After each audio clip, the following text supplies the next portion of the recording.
Hello and welcome to this special series of episodes called 29 Days of Magic. During Black History Month, the month of February, I'll be interviewing a Black woman a day who's from business and entrepreneurship.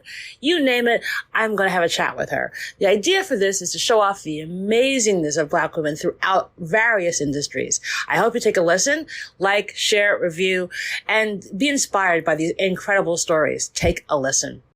Hello, and welcome to this week's episode of the Reset Podcast. I'm your host, Maura Munoz, CEO of the cultural communications agency, D-Flash. Each episode, I bring a different business leader or entrepreneur who's doing some game-changing work. And this episode is no different. I am so excited to have Cheryl Overton, who's the founder and chief experience officer at Cheryl Overton Communications. We're going to talk about PR, marketing, how to build your business by talking about it, and so much more. It's going to be a great conversation. Take a listen. Hey, Cheryl. Hey, how are you? Good. Causing trouble. How about you? Hey, I'm trying to stay out of it. That is an excellent response. I said trying. Oh, keyword trying. So podcast always stuff the exact same way. So, Cheryl, what was your first job? My very first job, when I was in high school, I had a weekend job. I did fast food. I worked at Roy Rogers, which is not even in existence anymore. And I was a counter girl. I took the orders behind the counter. I will tell you that I wasn't good for that world. I wasn't long for that Roy Rogers world. So it is hectic. It's demanding, dealing with the public every day. You know, when you are a high schooler who doesn't really appreciate, what goes into it, you sort of like, oh, burgers and fries. You think it's going to be simple. You think, oh, I'm personable. I can talk to people all day. You don't know. So, but such a great lesson. But that was my very first job. I had a little weekend. I wouldn't even call it a part-time job. It was sort of a quarter-time job. That was what I was allowed to take on. Because, the focus was on school, of course. But that was it. So I spent that summer with my hair smelling like fries. How were the fries though? Because the fries, look, come on now. Roy Rogers had quality eats. They had a bacon cheeseburger that was good for fast food. Like I missed that. But they were pretty good. I am a fry connoisseur, and my favorite fry restaurant closed. Damn COVID. Oh, what was that? What was that?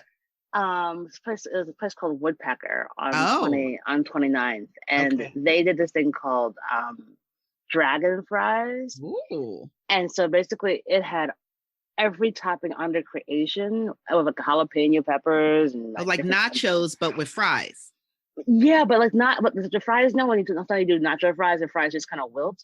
I don't know what kind of industrial strength potatoes these were, but all that good MSG in there, keeping it afloat. Was like they were just sturdy fries, and you could dip it in the sauce, and it would not break. And I was like, this is amazing. Wow. I guess I'm more of a fry purist. Give me a good old McDonald's French fry. Any day. I think those are still the most delicious, even against sort of gourmet fries. I think if you're going to eat just like a fry, pure and simple, those are yummy. When I want a really good, like if I want a really sort of laden fry, like a poutine or something, meet me in Toronto or something like that. But yes. Damn right. That's right. Poutine is art. Yes. Okay, so you go from your hair smelling like fries to now. That's quite a journey. That is quite the journey. I don't think I've ever really thought about from the counter at Roy Rogers to now, but it is I think it's a journey, and I think we all sort of we've got to own those, youthful experiences. I think, many of us, we get our first job after college, and that's sort of like our first job. But I think those experiences, even when we're younger, are informing and shaping and influential. I tell you one thing, being somebody who like I said, was a high school student, whose family was just really focused on my academic, pursuits versus having a little, job or something like that. But I tell you, that job, it did teach me a lot in terms of work ethic, what people do. It really introduced me to a diverse range of people, and I would say more like age diversity as well. And it totally told me firsthand, what aspects I would repeat and what aspects I wouldn't, And so I think that that's sometimes helpful, to have those experiences that really let you, like help form your, your trajectory in terms of, what, I love food. I'm a restaurant person. I can't serve people in the public like this. Like, can't do it. Like, it's a lot, like I'll find other ways to be of service, to work, with consumers or work with the public or something like that. So I never thought of it, but maybe that sort of helped put a little bit of a seed in me for what was to come later. And that's why I asked this question, because Yeah. it's always fascinating, because like the little nuggets of wisdom that you sort of garner from whatever first job folks usually mention carries through to where they are today. Yeah. Very cool. So, what was that road for you? Like, what made you say, hey, no, communications, that's my, yeah.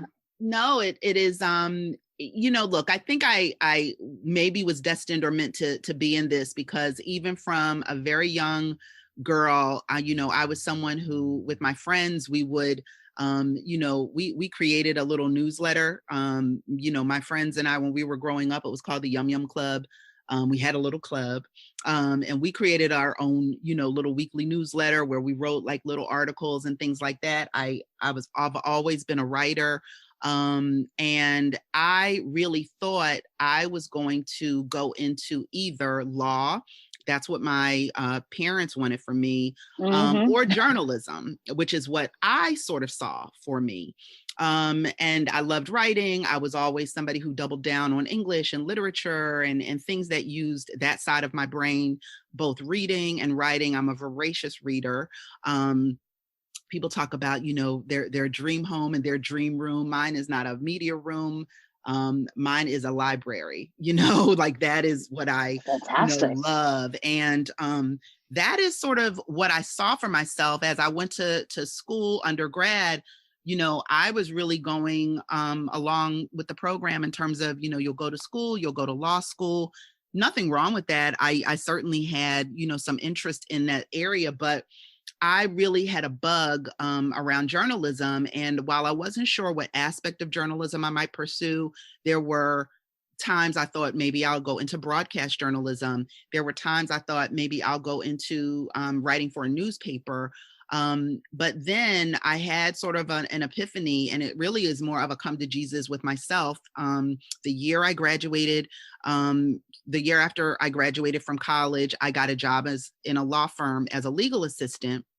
And that was really, before we called it a gap year, that was the year that I was taking studying and taking the LSATs, getting some professional experience in the law. So I would have wonderful references for my law school applications, and then applying to law school, all of which I did. And I was accepted into, I think, 3 or 4 law schools. So I was like, I'm well on my way. And the more I went into that process, the more I dreamt about doing something else. And it was, for me, an act of bravery, to tell my family, I don't want to do this. I don't want my life to look like this. I want my life to look like something else. I'm not quite sure what, but I know that this doesn't feel like me.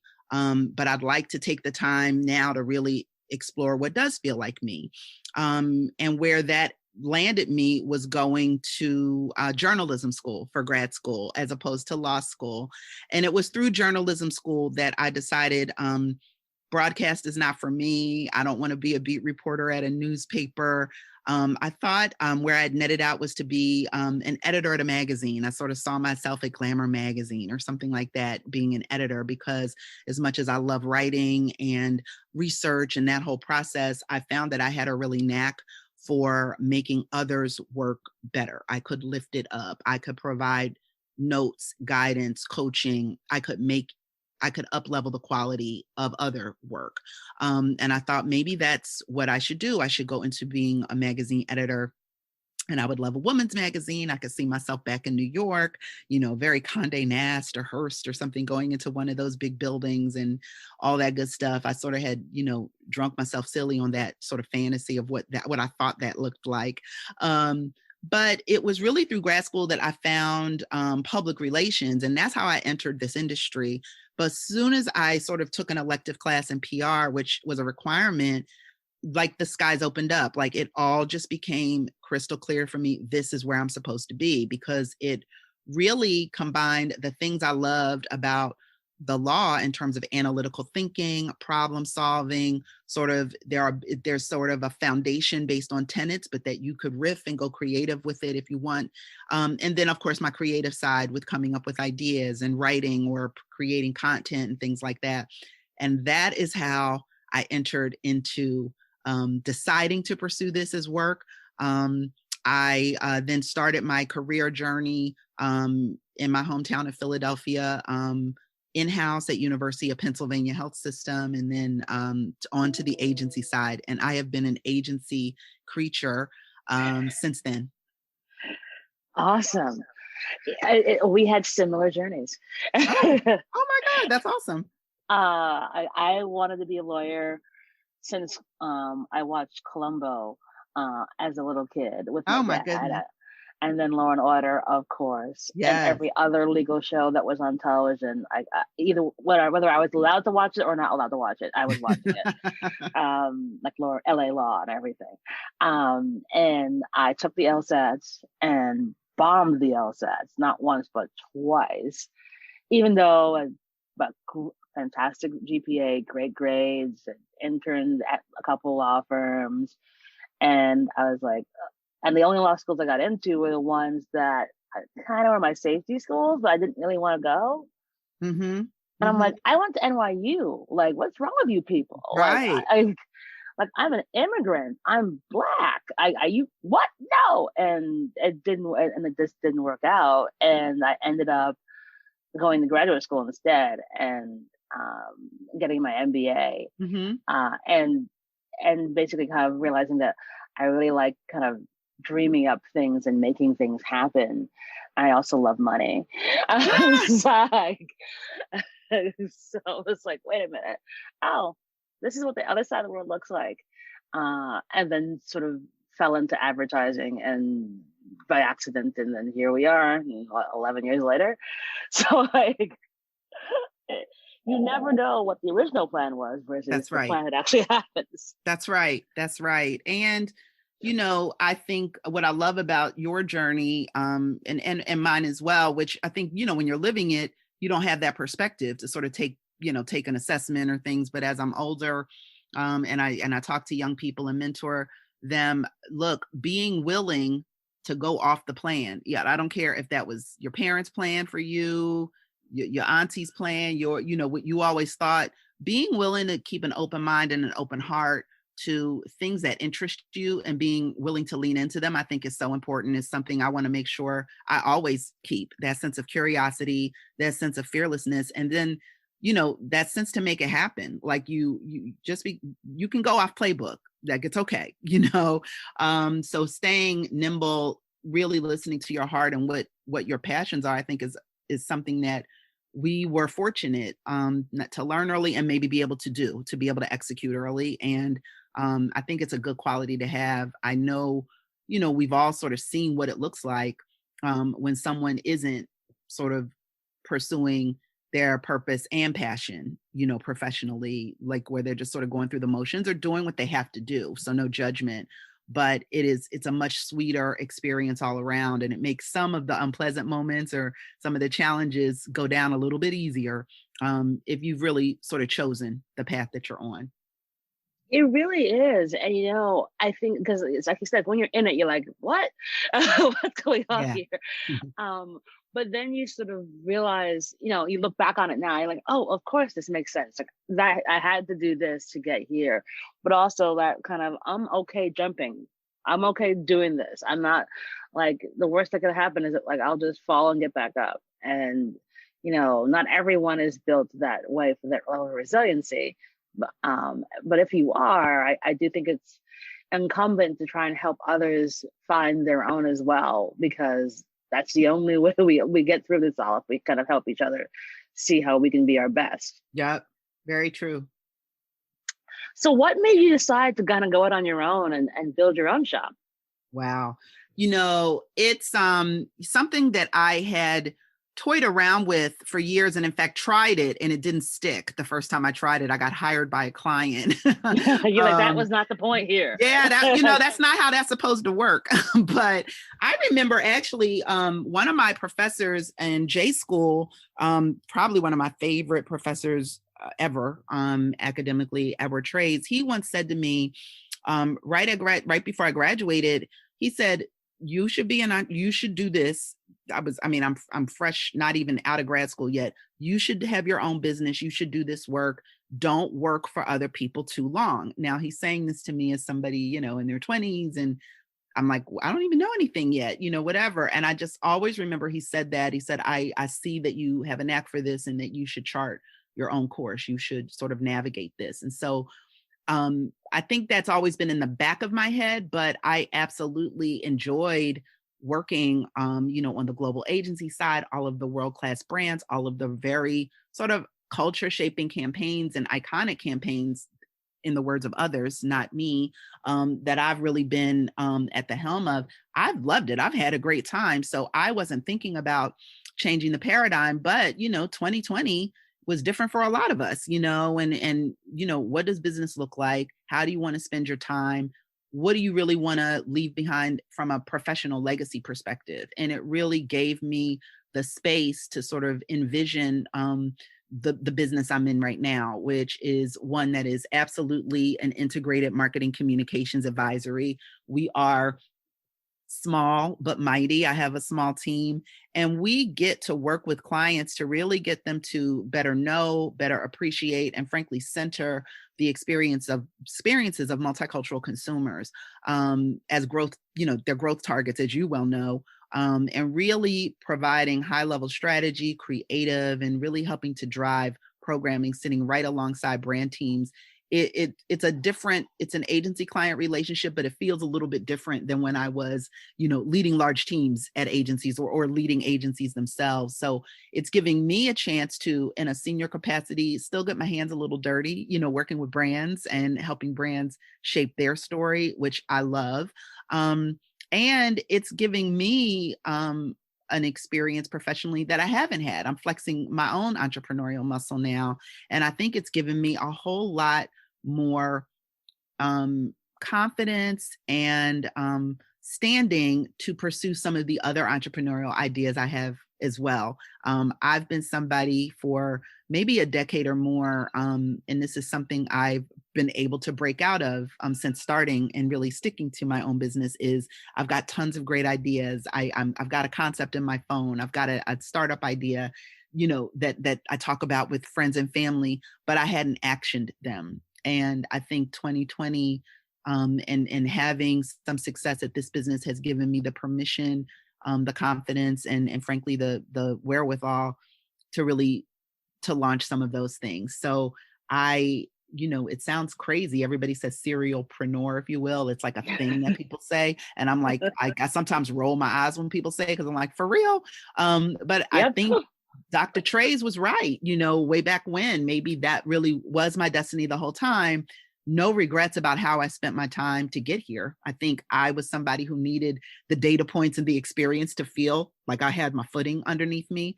But now that I do, I'm just having a lot of fun with it.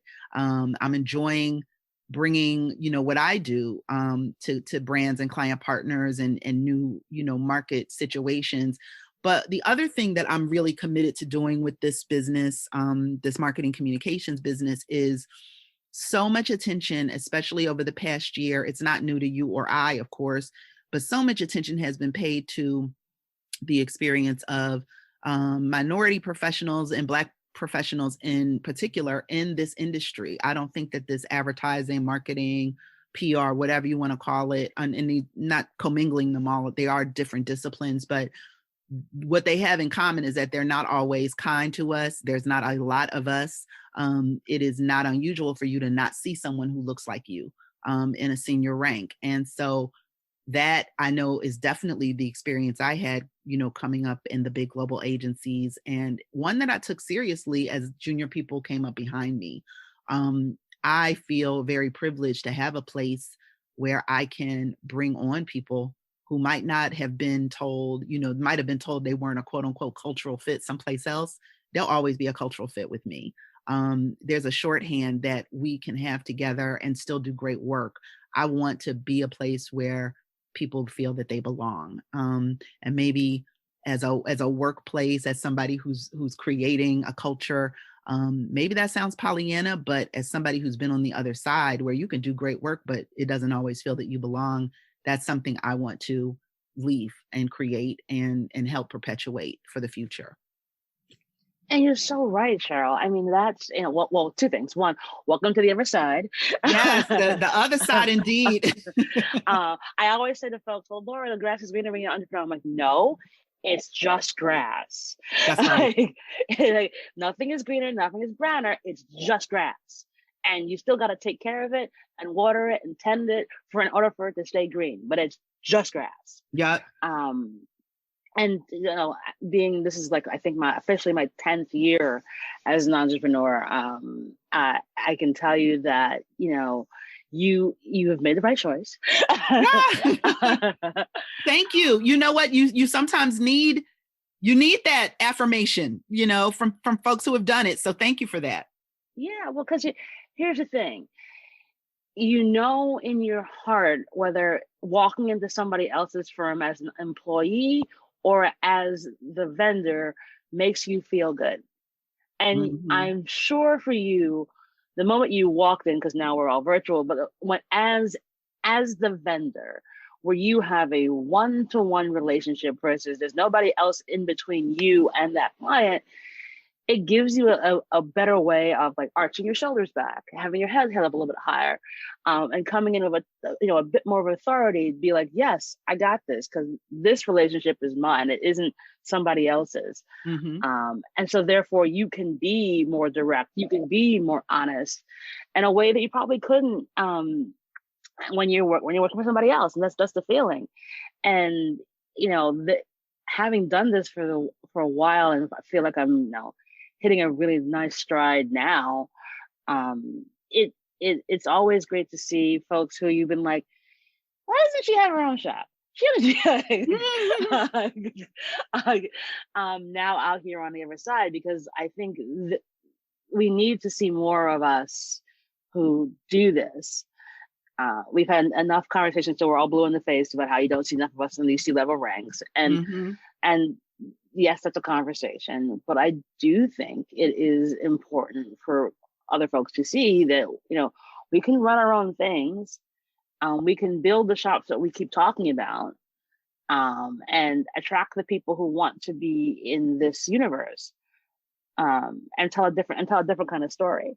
Yeah, So, absolutely. And not for anything. I mean, and we don't have to build a shop like the ones that we talk about. We can build something, build a new model, and I think that is one of the things.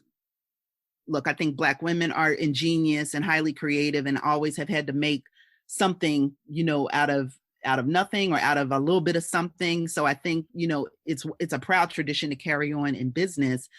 But I think especially in the marketing communications, the marketing services discipline, I'm not here. I love the work experiences that I've had at other agencies and big, global agencies. Like what they do is fantastic, but I'm not doing this to replicate that. I'd like to create something new. And maybe what this period of us working from home or working across borders more seamlessly, being virtual first, this has taught many people who didn't believe it was possible or that it could be profitable or that it could be productive. I think we've proven that it can be. And so I think it's given us some permission to envision new models in everything from the way we communicate with one another to the way we service and give clients experiences to the way we, manage our finances and things. Like we can creatively problem solve a lot of things.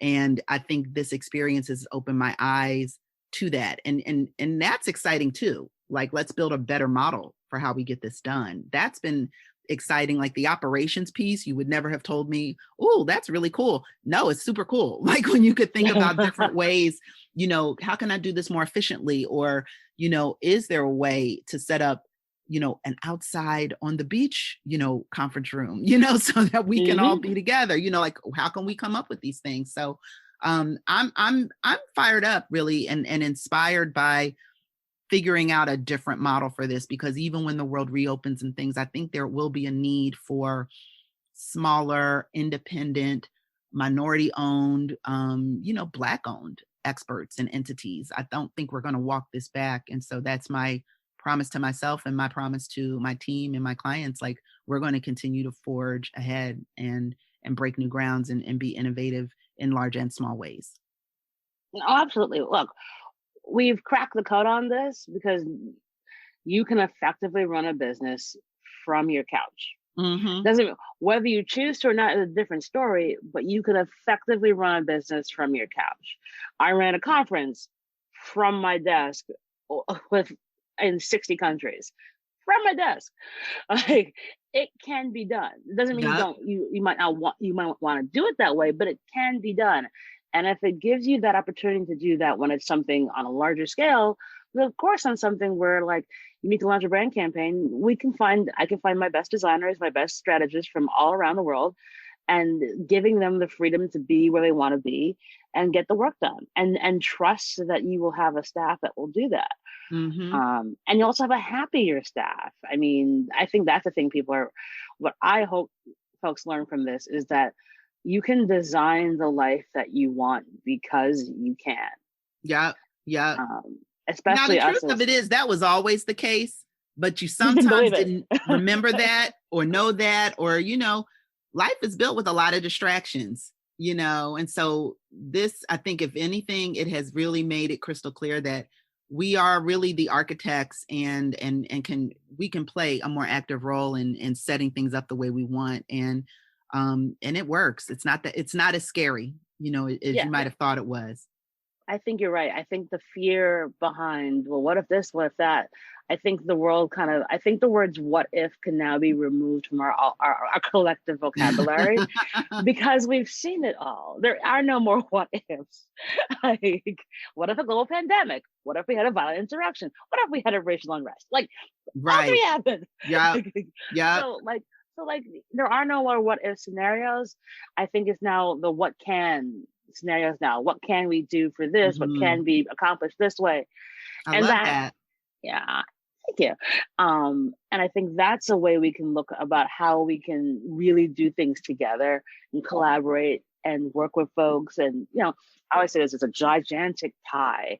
And I'm okay with a little bit of pie. I don't need to eat the entire thing. Yeah.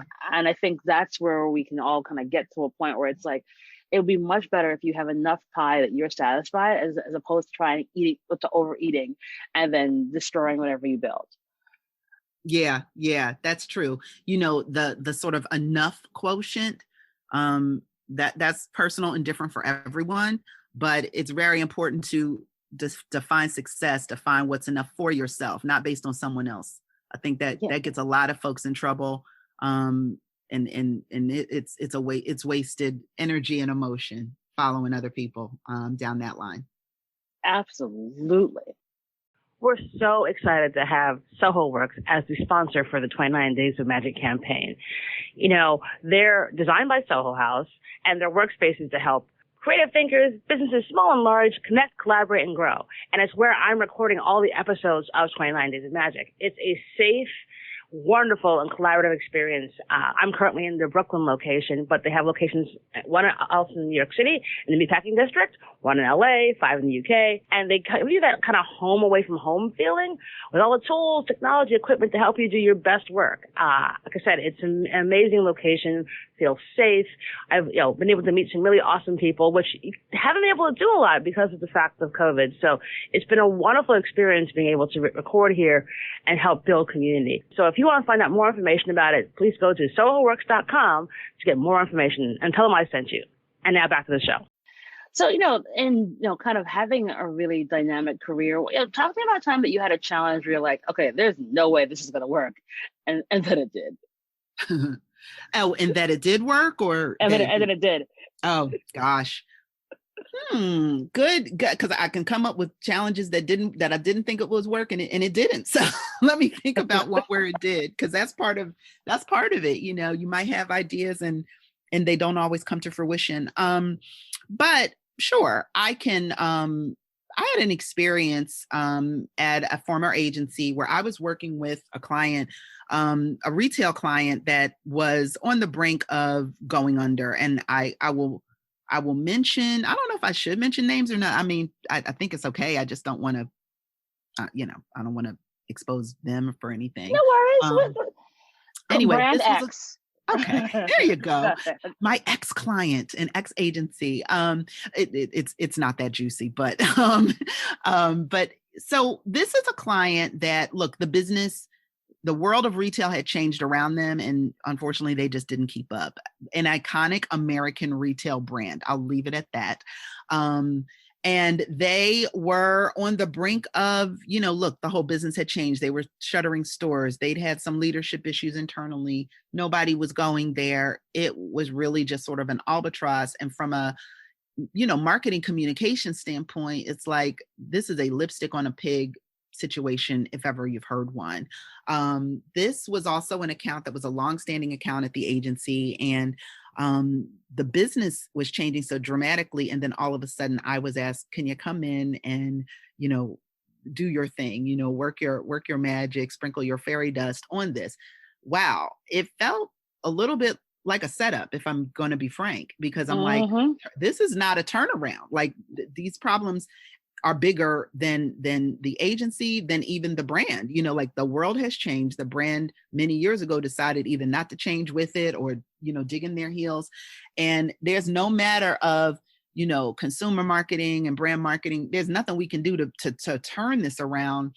This feels a little bit like a setup. How am I can't make this win, and we just knew that, clearly a longstanding relationship. So you want to respect and honor, the history of that, but you also sort of like, my God, how much investment, should I put into this professionally? We know where this is heading, to bankruptcy or shuttered doors or whatever. I'm like, this is not a good thing for my CV. And so I did go into it with, a bit of that attitude, working with a team who was a fantastic team, but kind of exhausted by this brand, because they know, like, this is kind of a little bit, how are we doing a back to school program where, come on now, it looks really shoddy, in the stores or something like that.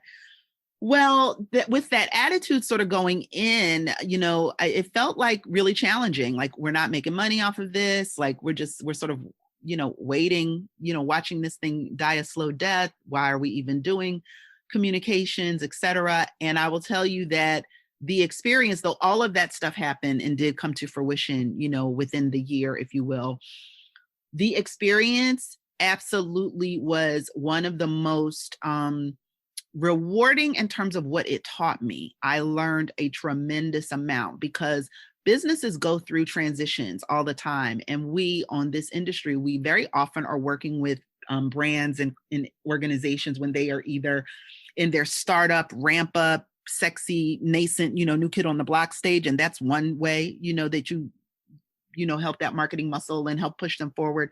Or we might be working with brands that are at the top of their game. They're well established. People know them. We're trying to change their story. Or they could be, in a restage. They could be very mature. I had not had an opportunity in my career, which at that point was, 20 years in or so, almost. I hadn't worked with a brand that was sort of transitioning on its way out. And what are the things that you do, both from a business standpoint internally, as well as from taking care of your consumers, as well as your employees that themselves are a community?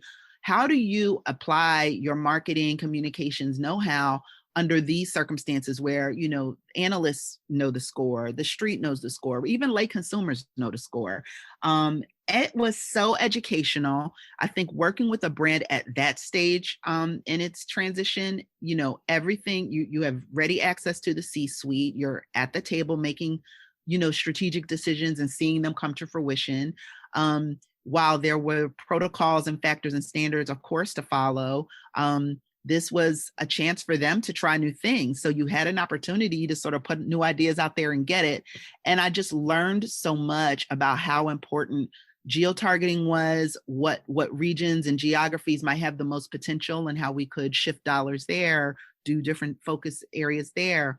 The importance of using the best customers still to our advantage as influencers, et cetera. I learned so much on that opportunity where I went in thinking, this is a loser. The stink is going to be really long. And how am I going to get it off of me? To I learned a tremendous amount that I hadn't with other clients that were in a different phase. And I'm so grateful because it has informed my approach, moving forward with clients, not even clients that are doing poorly, but frankly, clients that are flying high. It's given me such a strategic vision on how we can look at the various aspects and truly do integrated communications across all the stakeholders. No, that's awesome. And that's what this is all about sometimes, where you're like, oh boy. Yeah. But you find a way, and it informs so much more for when you things that arise in the future, where you're like, oh, well, okay, we went down this route here. And here are the potholes that even if you're flying high, you could potentially fall into. So let's not do that, so that we put you on the right path for success. Yeah. That's fantastic. So, thinking about like how to navigate this, obviously, this has been your foray into the other side of the world in entrepreneurship, also in the land of COVID. What in the world are you doing for self-care? Okay. So I got a PhD in self-care. I believe in it. I always have. Awesome. This is something I've always advocated. And, it's probably because I was taught, even from being a young girl by, the women in my family, and I call them the Holy Trinity, my mother, my grandmother, and my aunt. They really just taught me a lot of good lessons about really listening to yourself and taking care of yourself, even when you have other responsibilities and other people who are depending on you. And so whether it's as simple as, it's a hair appointment and keeping that date with yourself, to, my aunt, she was a reflexologist, and I had never even heard of that, and so she was somebody who taught me a lot about the mind, the body, and the pulse points in your body and how it's super important. And as somebody who had been a migraine sufferer, understanding how to get myself out of that, really was helpful. It's good information that I learned as a very young person. So my friends and I, we would get laughed at in undergrad because we had a massage therapist who would come to our suite, once a month and give us all massages. Yeah. And people didn't have that back then. So I'm a self-care person. I firmly believe in it. Under these COVID circumstances, obviously, it's been challenging to go to some of your usual creature comforts, like going to a spa. I'm a big travel person, and I haven't been able to travel the way I'm used to doing so. But one of the things that I've been really doing a lot is with skincare and really giving myself facials at home, taking the time, to cleanse and really using oils and taking the time. Like, I think since we're not as taxed with sort of the morning commute and, having to hurry up and do it. These are things that I am taking my sweet time doing. And it really is sweet time, to really take a breath, enjoy the steam, enjoy the oils. I will admit I've been a little bit on a device kick, getting some infrared devices and masks and things like that. So I've a little bit doubled down. The boxes have piled up with some of the things I've acquired. Oh, your skin is fabulous. So clearly it is working. Thank you. Well, it's kind of a hobby. So I do feel like now when I do a Zoom, call with my esthetician or whatever, not only, has she said, oh my God, your skin is looking pretty good, but she's like, I'm telling her things about products, that I've tried or things like that. So that's been my self-care / indulgence where, probably, once a month I'm trying a new product or a new something, adding it to my skincare regimen and really just enjoying that I have a little bit more time to do it. When the world reopens, I don't think I'm go back. I think I'm a skincare, person. I'm a skincare guru, self-appointed. But I'm enjoying taking the time to do that, and really getting smarter about the ingredients and the things that I'm bringing into the largest organ of my body. So that would be my self-care strategy for these times. And doing that, though, is to me very relaxing, and taking my time. One, I love this. Two, I have two questions for you. One, Sure. what is your go-to product for hyperpigmentation? Oh, girl, that's a strategy. That's a strategy. There's not Because I one. too I got a have list gone for down you. this road. I have gone Yeah, down this road as it's far. such a Oh struggle, my and goodness. yeah, it's a struggle. Oh my goodness. And then two, what is your cure for with reflexology and migraine? Because I will say that I used to get a lot more migraines, obviously because Mhm. I was traveling so much, and I'm getting them less. Yeah. I'm getting Because them less too. Yeah, over the years. Well, in answer to your first question, it's not one go-to, it's a few. I'm happy to share, the things that I'm doing to stave it off, but it's a battle, and I am using some prescription products for that as well. So I just don't want to make it sound like it's a drugstore buy, but a dermatologist is helping me with that. In terms of the reflexology, every point on your body has a place on the foot. There are some pressure points. If you actually apply pressure, that area of the skin between your forefinger and your thumb, that sort of fatty area, that's a pressure point that will help you with headaches and things. Sometimes that works, but there's actually a map that you could look up for the reflexology. You cannot do it yourself, sadly. But I found that was super helpful when you could get to, somebody who could do it for you. But I've noticed over the past maybe 5 years or so, my migraines have really stopped. And I got to be honest, I'm really crediting a lot of it to, as I've gotten older, I've been able to both intentionally and organically eliminate some areas of stress. I'm not sweating the kind of stuff I used to sweat 10 years ago. And part of that is just maturity. And just maybe having more perspective about my life, and the point you made earlier, how do I want to set it up? The other thing that I have done intentionally is to really eliminate those things that might send me into a migraine episode, those kind of stressors. And some of these, we see them coming. We've skimped ourselves on our sleep. We've skimped ourselves on, taking care of our bodies. We put ourselves in a stressful situation where, maybe the people, the energy, the conversation, something is toxic to us. And we shouldn't be in that situation that's going to send me to bed for a whole day, in the dark. So I've intentionally eliminated those things that I know are going to send me into that. And I am suffering from fewer and fewer migraines as a result. I might have an episode once or twice a year now, which is crazy because it used to be once or twice a month, at certain periods in my life. And it's like night and day, because I know those are the types of migraines I used to have. Like, I would be no more good, for the day. Right. I've got to take some medicine and go to bed. So gaining back the time in my life, gaining back has been the greatest reward. And so I don't want to ever sort of put myself in that, on that treadmill of dealing with that kind of stress, or inviting that kind of stress, I should say. We all have stress in our lives. But inviting it in, I'm done with that, because I don't want to miss a day, by being sick in the bed behind it. Yeah, you're so right. But yeah, that might be actually kind of what it is, like removing some of the stressors. Yeah. But yeah, because I've never been able to figure out what actually triggers mine, and I was just like, oh gosh. Yeah. And what I do realize, I'm sleeping more, duh. But Well, I'm that's moving. helpful. Yeah, I think But I'm moving less. Yeah, the sleep is helpful.